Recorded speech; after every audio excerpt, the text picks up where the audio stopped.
Hello everyone, this week we are going to make one of the hardest in the pastry making. Due to its technicality, which is macaron, even the classic version is hard to mastering. But in my channel, I just share all about vegan baking. So without taking too long, let's remake macaron in vegan version. We start from the dry ingredient first.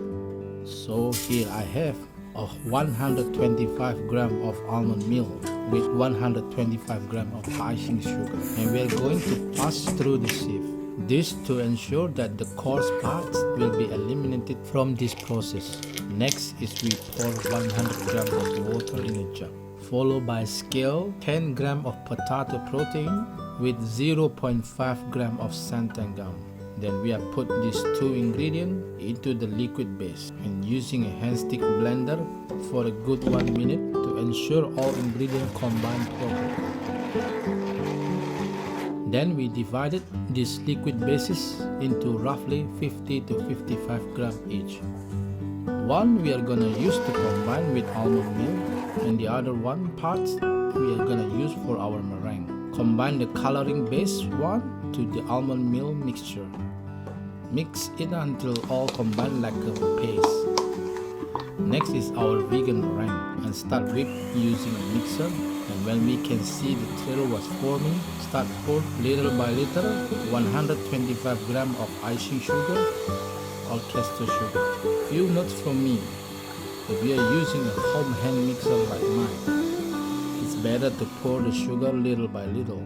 And if you pour too much in one go, what my experience in the past is the meringue tend to collapse and runny like a liquid rather than has a body. When we are finished with the meringue parts, then we are gonna incorporate the meringue into the paste, really using your muscle to combine and knock the air out.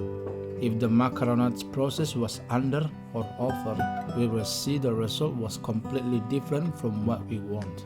In my opinion, the macaronage process is the hardest, as it's really need an experience. I failed few times before when I'm making this video, till I think I got into the right consistency.